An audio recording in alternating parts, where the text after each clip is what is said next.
Therefore, there is a proverb.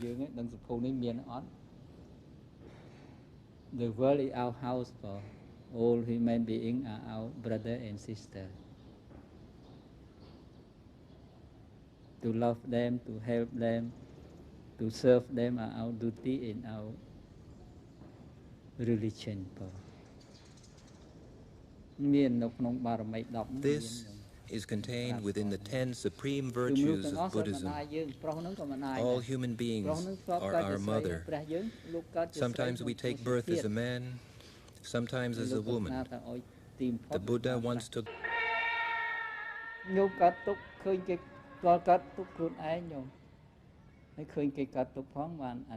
have to experience the suffering yourself and also to see others suffer. Then you can feel compassionate towards yourself. Like the Buddha, he experienced suffering himself and he saw others suffer.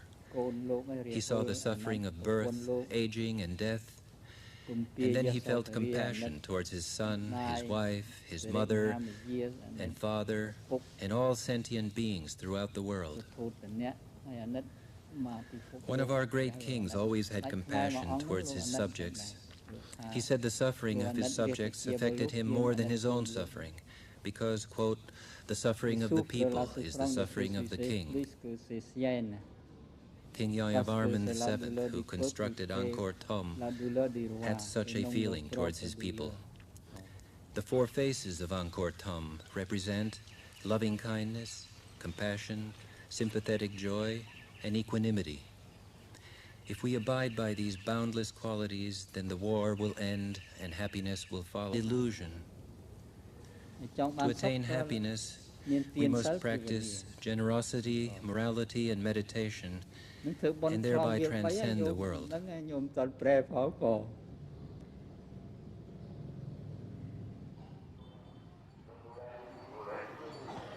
In his book, Step by Step, the Venerable Mahaghosananda explains ways in which ordinary people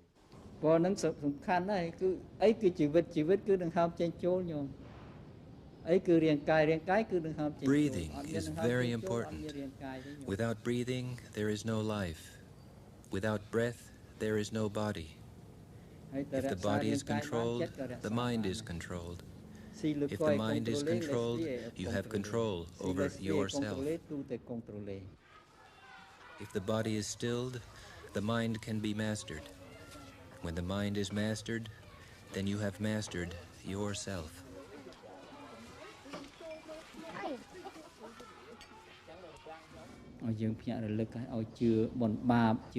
We are advised to be mindful and to understand the law of karma, that good deeds will bring happiness and bad deeds will bring suffering. If you kill, then ultimately you yourself get killed. Your life is shortened. Whereas if you don't kill, your life will be long.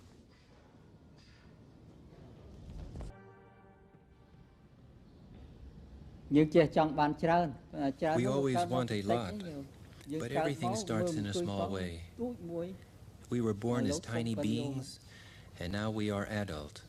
We want to reach the horizon in a few steps, and don't realize that the important thing is here and now.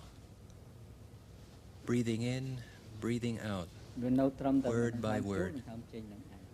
We've just had a lot of words. Everything progresses by the same principle, step by step.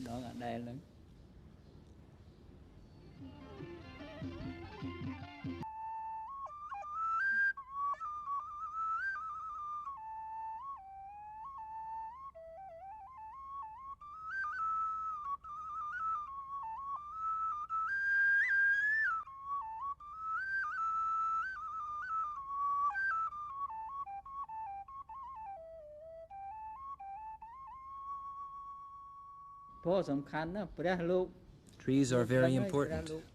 Like in the life of the Buddha was born under a tree, he found enlightenment under a tree, and he passed away under a tree. Our houses are built of timber, and trees provide us with fruit. We owe a lot to trees and to nature in general. Nature is very important.